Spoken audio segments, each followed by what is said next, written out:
Hello, friends. What is going on? 411mania.com reporter and columnist Lee Sanders here, and you are checking out a new VRCWR show covering all things wrestling, entertainment, and beyond since 2011.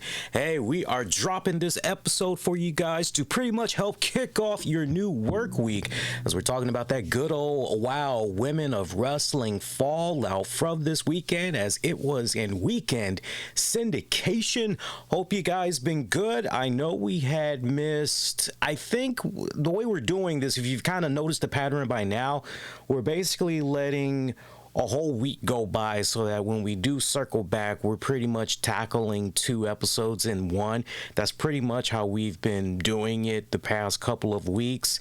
Not usually the norm, but that's just what we've been doing as of late. And as a result, we've still been able to do pretty much a nice tight 45 minutes of an episode, depending on if there's some wild wrestling news and all that. So, but yeah, we definitely need to talk about episode 21 of Women of Wrestling that dropped for this weekend, which would have been February 3rd, 2023. I do want to show some love to the previous episode, though, because we did not talk about the previous week's episode. Hope you guys been pretty good. Hope your weekend was fantastic. As many of you guys know, man, we had the NXT Vengeance Day premium live event by the WWE over the weekend. That's why I was not able to tackle covering Women of Wrestling a lot sooner. So if you haven't checked out my thoughts on that premium live event, after you're done with this,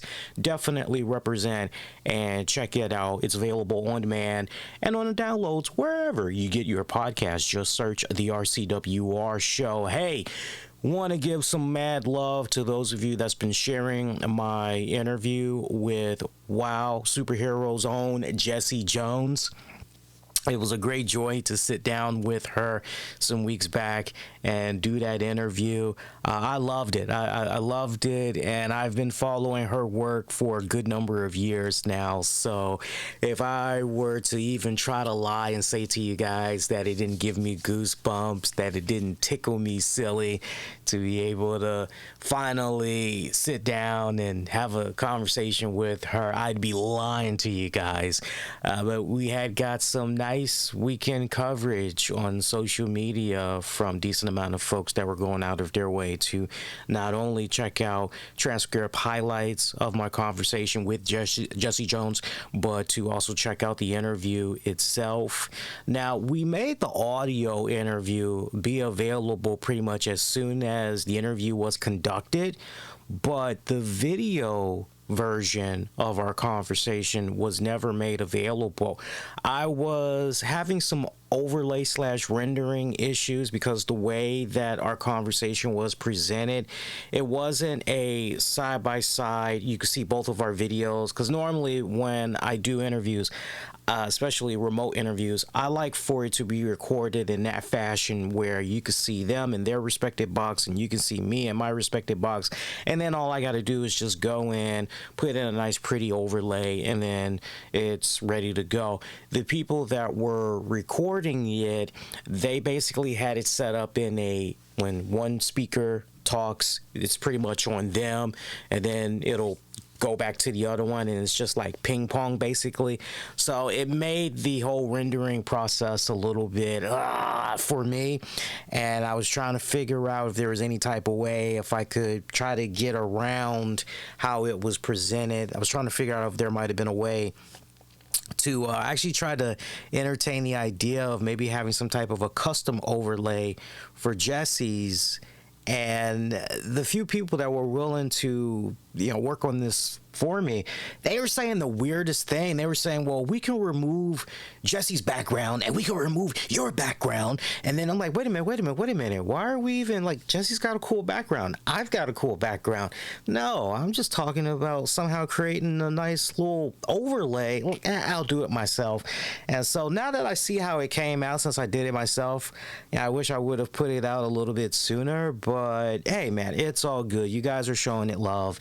That's all that's really important. So look, let's rewind it back to Women of Wrestling episode 20 from the previous weekend. I'll give you guys some quick notes. Enjoy this little chit chatter for all it's worth, because as far as Wow Women of Wrestling news goes, there really isn't anything out there. Just one thing, and that's just pretty much will be over and done with. So this should be, for all intents and purposes, somewhere between a 20 to a 25-minute edition that we're going to do for you guys. Let's go. Let's see what we can do here. So going back to episode 20 of Women of Wrestling, some quick honorable mentions here. We had BK Rhythm losing to Princess Aussie. Remember, we hadn't seen Princess Aussie in a couple of weeks, and David McLean and crew had revealed that Princess Aussie had been dealing with some type of a stomach viral illness, nothing COVID related, but basically she was under the weather, and this was pretty much her first time being back in the ring since being out with those symptoms. And I tell you what, she didn't come off missing a beat, as far as I'm concerned, going up against BK Rhythm, as BK Rhythm continues to lose without a shadow of doubt in her singles matches, talking up a really good game, talking up just, and I'm really liking BK Rhythm. What started off as just, what corn? I'm really coming around to her. I have yet to check out some of her music on SoundCloud. I definitely need to scoop that up, see what's going on. I'm actually following her on social media, so I definitely need to really show her some love and check out what's going on with her bars. I know one of the last times I had saw her pop up in my feed, I believe she was mentioning the fact that she just recently had got a PlayStation 5 or something like that. I'm jealous of all you guys, by the way. All y'all are pushing PlayStation 5s. And I want a PlayStation 5 so bad, because I want to play the Spider-Man Miles Morales game. The graphics on that thing look sweet. I haven't been that impressed with a game of that magnitude, not since Batman Arkham Knight. Oh my God, what a beautiful masterpiece that was. Meanwhile, in other WoW action, Chainsaw, Holodead, and Siren the Voodoo Doll defeated Candy Crush, Foxy Fierce, Chantilly Cella. Is that all that? Yeah, Candy Crush, Foxy Fierce, Chantilly Cella. Yeah, they defeated all of those girls there. Of course, we've got the continuation here, as we're reminded gently, hey, you know, you still don't really know definitively if it was Chainsaw, Holodead, and Siren that really was behind Candy Crush's gloves getting destroyed. You know, so I like that we have that running gag going on here. And, you know, sadly, in regards to last weekend's episode, if there were any cutscenes as far as Candy Crush trying to find answers, doing a little bit of asking around the WoW's women's locker room, I sadly did not catch any of that, because, as you all know, for me, now that we have a lot of those sites like US TV 24/7, US TV Go, a lot of those sites were shut down. We documented it. We've talked about it the past couple of episodes now. You know, now pretty much the only game in town is, as far as for me, checking out WoW Women of Wrestling. If I want to try to watch it that weekend and everything, I have to go to US TV Now. And that's a site I've been telling you guys about, my God, for several weeks now. And I know there's still a decent amount of you guys. You always ask, hey, how can I watch Women of Wrestling? I want to try to watch it as much as close to real time as humanly possible. And I always say to you guys, well, US TV Now. And that's basically TV for US military and US citizens that are living abroad. And that's how I usually am able to watch Women of Wrestling, except by the time I'm able to watch Women of Wrestling, I'm only able to watch it on Sundays. And I know syndication starts for a while on Saturdays, but the other sites that I used to check out, I used to be able to do that. So when I'm not in a position where I'm able to watch on Sundays, I'll usually wait until Monday or Tuesday at the latest when WoW uploads the episodes full length, minus the commercials and in between story arcs, you know, setting up a match or whatever. It's basically down to about 32 minutes. And, you know, it's nice because you just pretty much get right to the in-ring action, but those little things in between, little intertwining story arcs, backstage stuff. You don't get any of that, sadly. So unless you hear the commentators refer to it, then you're pretty much going to be out of the loop and everything. You feel where I'm coming from? But still, a nice way to go about checking out WoW. Of course, you got WoW's YouTube channel as well. Those are definitely your main two outlets if you want to try to catch up on the content and everything. And they've done a phenomenal job in uploading episodes in a timely manner. I definitely got to give them a lot of props on that one.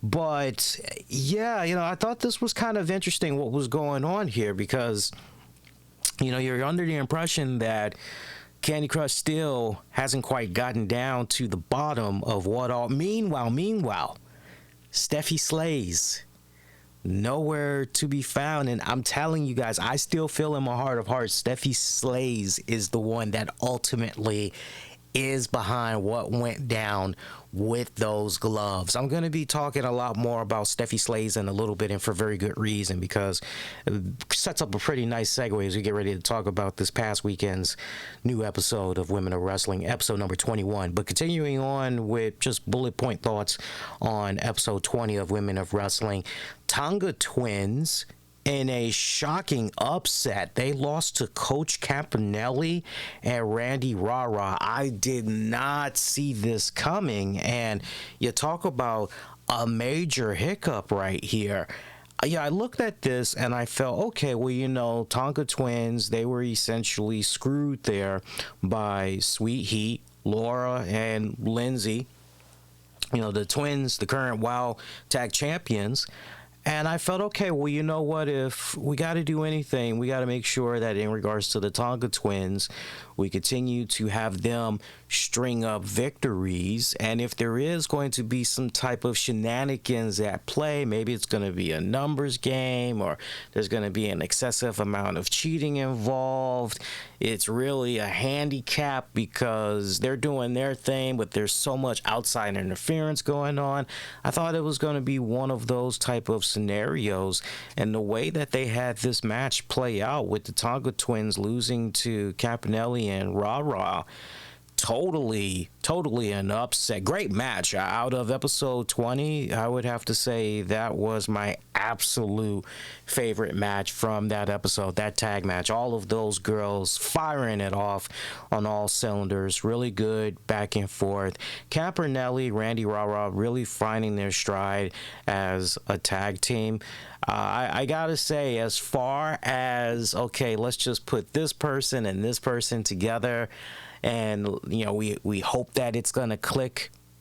Not only is it clicking between these two girls, but as far as expectations, it's pretty much been crushing them. They really gel the most as a tag team, I personally feel. So I'm very curious to see where exactly we're going to go with Coach Campanelli and Randy Rara. How much are we going to build off of this? Is this ultimately going to be setting them up for tag team title contention as far as being potentially named number one contenders? I'm curious how this is going to go down, because when it's all said and done, I definitely feel in my heart of hearts the way this is playing out right now and the way I'm expecting it to go down is eventually Tonga Twins, Campanelli, Rara will be running this back. It just feels like it really should be run back.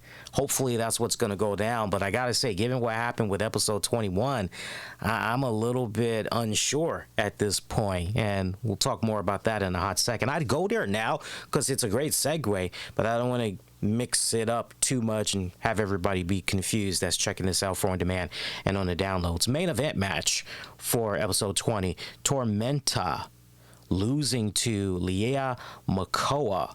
Solid one-on-one match, pretty short. Both girls really slugging it out there. Leah Makoa getting the best of Tormenta. So, it's interesting because ever since Tormenta has come into WoW this respected season, I mean, man, when it's really counted the most and all the chips have pretty much been thrown in, right? All in, basically. Tormenta has been coming up short. And I'm really concerned about this because if look at the way Tormenta was first introduced to us in Wild Women of Wrestling and everything. She was supposed to be this big deal, and the storyline that was going on, what ultimately had David McClain get sold by Sophia Lopez on Tormenta is, hey, look at this veteran Latina luchador Mexican wrestler here. Just imagine if she were to become the Wild Women's Champion, what a first that would be. Or just imagine the sales pitch and just all the decorated championships that Tormenta has already won in her illustrious career and everything. And it just feels as though she has taken a serious backdrop since arriving in Women of Wrestling. Now, granted, she's definitely had some really good matchups, and where it counted the most, she did her very best in putting over who respectfully needed to be put over, as was the case here with Leah Makoa. But if you're following the story arc here and everything, you just can't help but say, man, seems when it counts the most, Tormenta keeps coming up short. Is it maybe time to potentially get new representation? Because it seems as though Sophia Lopez just ain't. And I'm just curious, when are we going to see Tormenta and Sophia Lopez butt heads? Because Tormenta has been racking up more L's than W's. So that's something I definitely feel that you WoW fans should be looking out for in future episodes, is there being some type of dissension between Tormenta and Sophia Lopez. Post-match, Leah McCullough got on the microphone and she began to talk about the struggles, the great adversities that she's had to go through her entire life. And it seemed as though this was a really great babyface promo moment here. Crowd right behind her. I mean, really, this girl was selling it on so many levels and just really solidifying in my mind what I've pretty much said almost since episode 1 of this season. When we first laid eyes on Leah McCall, I said, yo, this is their diamond in the rough. This is their next big breakout star. This is the woman that you guys need to be watching, because she is probably going to be a future household name for some years to come. This is one, if you're AEW, if you're NWA, if you're WWE, you definitely want to be, if you're Impact, you definitely want to be watching this girl, because she's definitely going to be going places. And, you know, it seemed the promo that McCullough was cutting was one in which she was getting ready to let her intentions be known crystal clear. I want the WoW Women's Heavyweight Championship. But before she could finish, she gets attacked from behind by Wrecking Ball. Wrecking Ball we have not seen for several episodes now. This respected episode ending in a all-out brawl, which was nice. It was nice that they had the officials and everybody trying to clean this all up, straighten up, take care of all this chaos and madness that was going on to pretty much end the episode. So, okay, we've got Makoa, Wrecking Ball. Obviously, we got to follow up on this, right? Nice. So you go into this weekend's episode 21, which had dropped on, what was that, February the 4th, I believe it had dropped. I believe I mentioned February 3rd earlier. If I did, I do apologize for that error. But Saturday, February 4th, WoW Women of Wrestling, which was episode 21, you know, you would think that stemming from how things ended with episode 20, going into 21, maybe we would see Makoa come out, get on a microphone, and pretty much say to David McClain, hey, yo, do whatever you got to do, but I want to get my hands on Wrecking Ball. I would have thought maybe we would have done that, or maybe we would have kicked off with some exclusive footage that would have been shown from the events of the previous episode, as we see these girls are backstage brawling and out. But we didn't get any of that whatsoever. I was looking for it throughout the episode, but we didn't get that. Instead, we kicked things off with some solid tag team action as Jennifer Flores and Keita Rush teamed up and they defeated BK Rhythm and Robbie Rocket. Now then, you know, this was interesting right here, I have to say, because Jennifer Flores and Keita Rush, once again, the question pops up, what is going on with Steffi Slays. Where is this girl? Like, seriously, what's going on with Steffi Slays? As you know, you're enjoying the team of Jennifer Flores and Keita Rush. They clicked extremely well. I gotta say, for them as a tag team, and I know Jennifer Flores has been at it for a couple of years now and everything, but I mean, these two girls, I was not expecting them to really click the way that they did on this episode, and I was quite taken back. They were good, and that's the thing that I've really been loving about this new season of Women of Wrestling compared to the other seasons. They've done a really good job, and okay, you know what, let's really mix and match here. Let's take this person, team them up with this, and some weeks you'll have it be a case where you'll have the veterans teaming up with the newbies a lot of times. But the way that they've been doing these tag matches, particularly, it truly is fresh matchups when you really stop and think about it. So I'm really loving that. BK Rhythm and Robbie Rocket, you know, they're pretty good. They were pretty good in their own respected right as well. BK Rhythm, though, talking that hot trash, it's just one of those deals where you go, man, BK Rhythm, here she is once again, opening her mouth that she know. She opened her mouth. She know damn well can't be cashed, right? She cashing the check. She knows she can't do, right? She too big for it, man. She just can't do it. You're looking at BK Rhythm, man. You go, man, seriously, what is it going to take to truly humble this girl? Like, seriously. My favorite highlight from this weekend, though, I got to say, from episode 21 of Women of Wrestling, was seeing Lana Starr and Penelope Pink. They were in this little vignette joint. It was daylight, and there was this pretty-ass white 2022 Maserati that pretty much had pulled up to their compound and everything. And the girls were mad because the joint wasn't pink. I'm going, man, that is a 2022 freaking MC20 Maserati. Like, the hell with the fact that it ain't in pink, man. I mean, that's just gonna be turning heads all around if you know your freaking cars. And right, I looked at that, I said, ooh, wait, that ride was sweet, man. That joint was sweet. So Penelope, I'm trying to think, yeah, it was Penelope Pink and Lana Starr. They were trying to figure out what to do with Big Rig Betty and Holly Swag. And the idea was, okay, well, why not put them in a tag match for the titles against Sweet Heat? And you know what? We got the numbers game on our side. We'll be able to figure it out. Titles are definitely going to be staying right where it is. So somehow they ended up doing some sweet talking to David McLean to make it so. So that was actually the main event match from this weekend's episode. Tiki Chamorro and Malaya Hosaka went at it in a one-on-one matchup. Very predictable, honestly, because as soon as you see that Exodus and Genesis are there at ringside, you already know how this is going to go down, okay? And the thing that's, I feel, is a little bit insulting for the fans, especially the viewers at home, is the fact that we know Exile's calling card. Whether it's a singles match or a tag match, we know their calling card, which is they are going to run some type of interference. And the fact that David McLean and crew are always recognizing that, and yet under the same breath saying something needs to be done, and it's like, well, David McLean, you're following the storyline, you're like, come on. And you're just waiting patiently for there to be a scenario where, hey, you know what?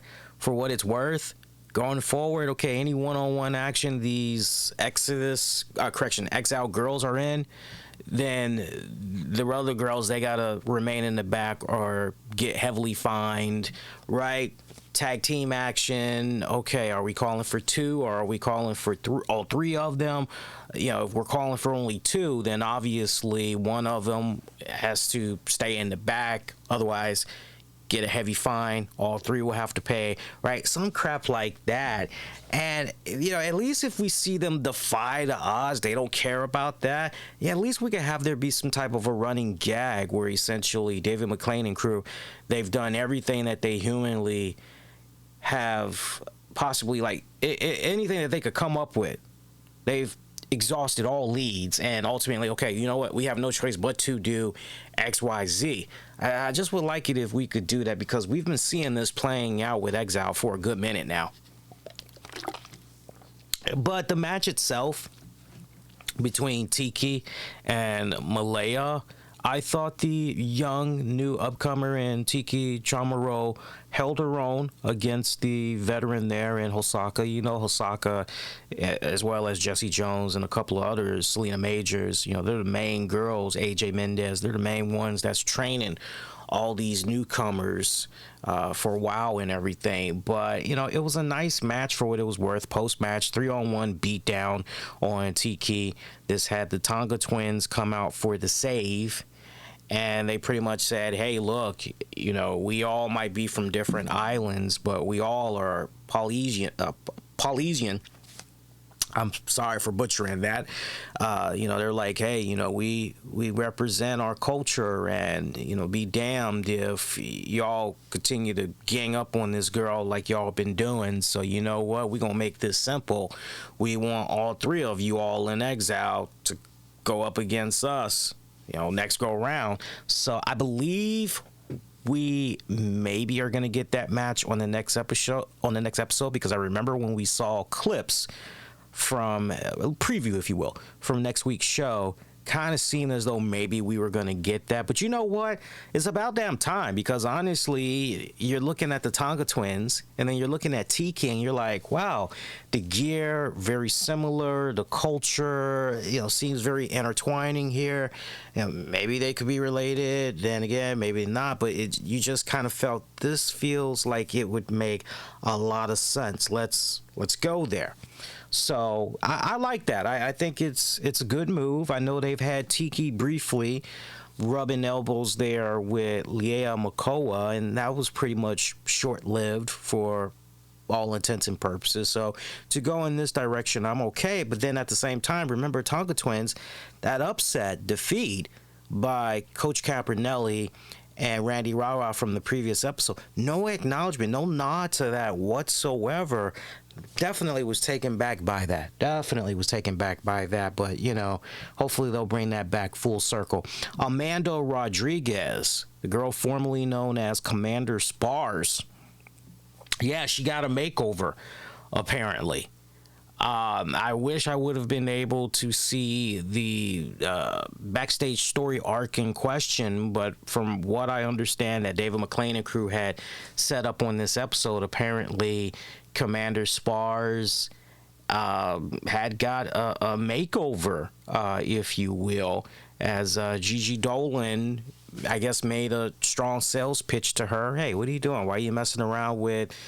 And I guess Commander Spars, this is her true persona or whatever. And Commander Spars essentially turning her back on Jessie Jones. And I think on Jessie Jones and Americana, they were ganged up on backstage or something like that.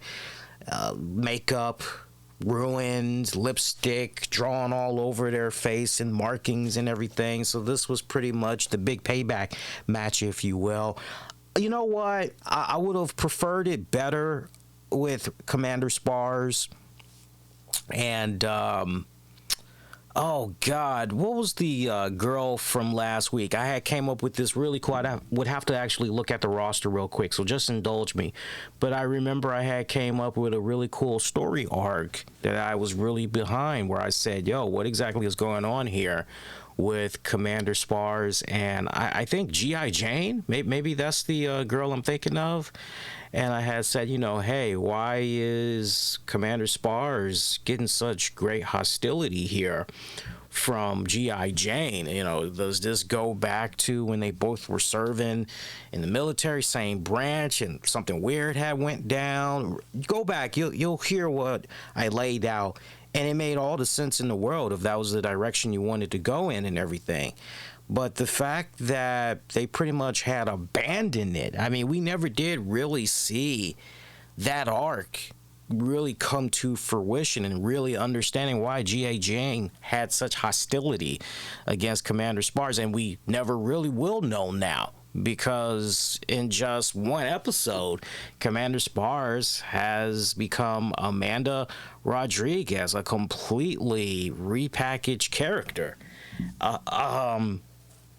I mean, I guess I can get behind this because, truth be told, it kind of felt as though, in regards to the Commander Spars character, I feel there was still some shelf life in it. But I wouldn't put it past David McClain and crew if they personally felt that, you know what, after this, really can't think of anything else that we can do with this current character. Okay, maybe it's time for a change. And look, not for nothing, but you go back and you think about, I've been mentioning her for weeks, and we have, to the point now, not heard her mentioned at all, and that's Adriana Gambino. You know, we never did definitively find out. And shout out to you guys. I know a lot of you guys were at the Wild taping. Shout out to those of you that are wrestlers and all of that. If y'all want to maybe give me some 411 info, you know, off the record, I won't mention you, and you want to let me know what happened with Adriana Gambino, feel free to definitely send me an email. You can hit me up at thercwrshow@gmail.com. Make sure you put the THE in there. Or you can get at me on Twitter, ask me to open up my DMs real quick. Or, matter of fact, I'll turn my DMs on. So at the time that you'll be checking this out, my DMs will actually be active. So you guys can just slide on in there and hit me up with a message. But, yeah, I just kind of feel as though, I hate to speculate, but I just kind of feel as though, okay, damn, something must have went down with Adriana Gambino where she felt like, okay, you know what? I'm sorry, I just, you know, my heart's not really into this anymore. You know, I'm gonna dip, you know, or it's a case where, you know, some type of a family emergency. You know, I hate speculating like that, especially when, you know, her face and all that, she's still on the website. You know, so the fact that she's still on the website, you're going, okay, well, you know, maybe this girl is gonna eventually pop up here. Like, what's going on? Because I really fucking dug her. I dug her. I mean, that girl, as far as athleticism goes and agility, that girl was crushing it. As far as charismatic persona goes, she definitely at the very top. As far as newcomers to the roster this season, she really stood out to me the most. And I just feel as though David McClain and crew just pretty much said, okay, well, you know what, you know, Gambino's no longer at play. You know, we got to go in a different direction here. Okay, why not Gigi Dolan team up here with Amanda Rodriguez? And the two of them seem to click pretty well. I personally feel, you know, they do, you know, but here's the thing. We've got this new debuting Amanda Rodriguez and Gigi Dolan that lost to Jesse Jones and Americana, and I don't really think that was the way to go. A great tag match, without a doubt. I mean, look, anytime you got Jesse Jones involved, the veteran, you know she's going to do her very best to hold it all down and everything. But this is essentially how you're debuting Amanda Rodriguez and everything. I think they should have done the opposite and had Dolan and Rodriguez go over, let Americana and Jesse Jones continue to chase after them and everything. We'll see how everything plays out in the next 2 episodes to see if this is going to be a continuing arc or if Jones and crew are pretty much moving on to bigger and better things. Main event match, Sweet Heat defending successfully the tag titles against Big Rig Betty and Holly Swag. A lot of interference that was going on here. Not really my favorite tag match in recent memory. No shade to be thrown on Sweet Heat.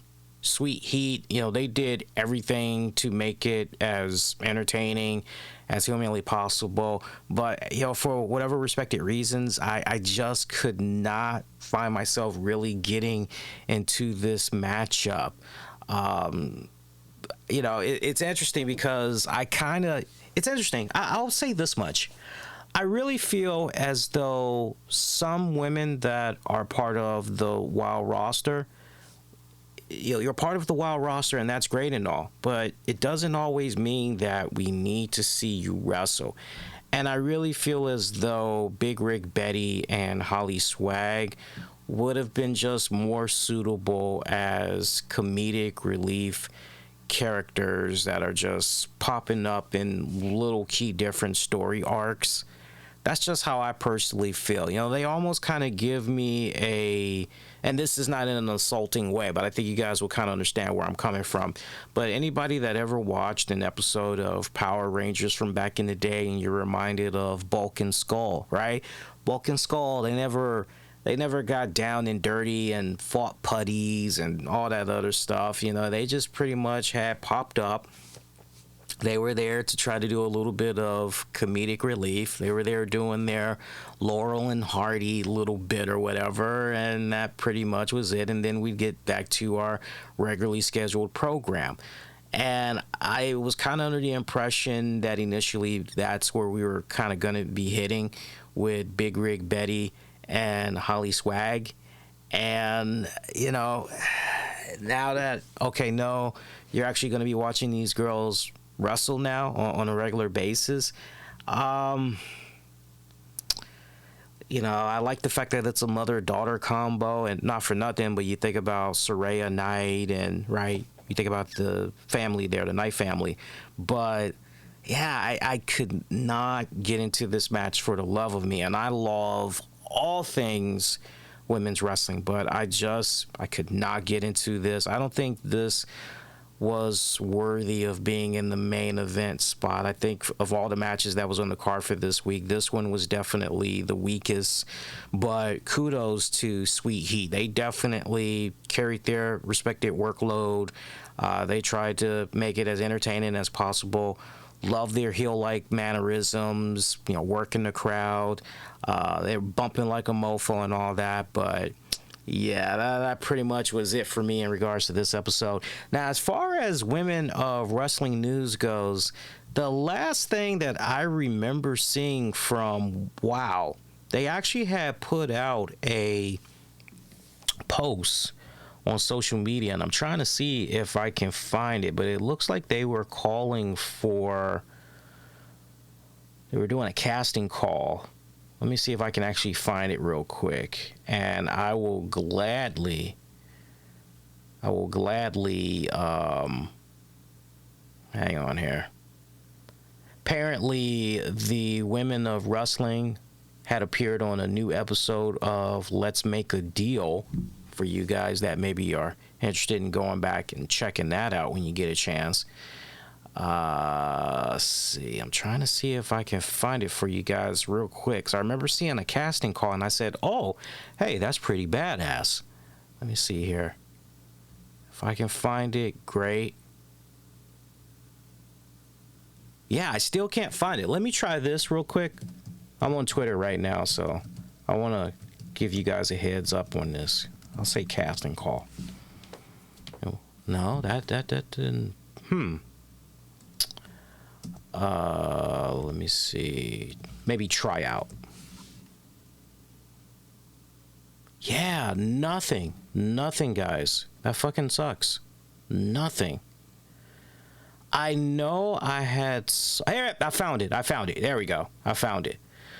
So, yeah, in case you had missed it, there was a WoW Women of Wrestling tryout. It was in Los Angeles, California, January 31st of 2023. And in order to be considered, you had to submit your full name, photos, and a resume or a bio to talent@WOWE.com by January 26th. So hopefully you guys had saw that. I try to stay on top of little things like that. But yeah, it's interesting because there was no news of that same status on their website. So it can kind of be, wow, I can't believe I missed that, right? It's kind of one of those type of deals. So hopefully they're doing a really good job in updating the website and everything.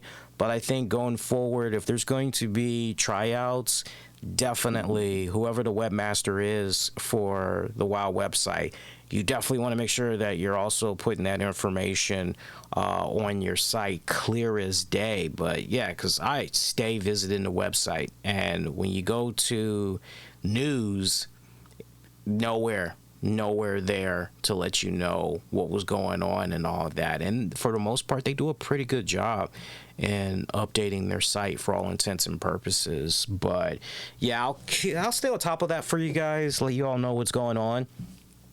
And going forward, if I can share something with you guys, whether it's via the 411 Mania site, on social media, on the shows, I'll definitely do my best to make you guys aware of that. But that's pretty awesome that they were continuing to have tryouts and everything. I'm very curious how long this season is going to keep going. You just kind of feel like at this point, we're already in February. You feel as though maybe around March or April, this is going to reach its proper conclusion, maybe. Who knows? But I tell you what, we need to pick up on what's going on with the WoW Women's Championship. We've pretty much not touched that for several weeks now. Ever since Beast relinquished the title, we definitely need to follow up on that. So hopefully next episode, David McLean and crew will give us an update on some type of tournament gauntlet. I know some of you guys try to reach out to me in private message to let me know, hey, there's some interesting stuff that's definitely coming down the pipeline, and I don't want to get no spoilers. I don't want to be spoiled. I want to deal with it as it comes. But yeah, let's do it already, man. Seriously. All right. So, hey, quick programming note. Monday night, February 6th, 2023, I'll be back with you guys for a new episode of the RCWR show after WWE Raw goes off the air. So make sure you tune in for that. It's going to be good. We'll get into the very latest of wrestling news and beyond. You know how we do it. That is officially going to be episode number 1000 of the RCWR show, by the way. So definitely, if you're around, represent, come hang out, say hello, or say congrats on your 1000th episode if you like.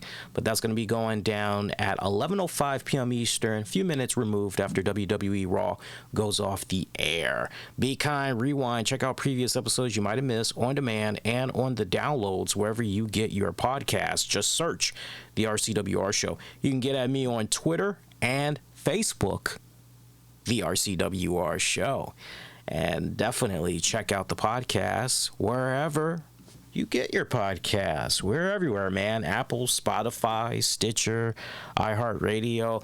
Really appreciate you guys that's been representing these past couple of weeks.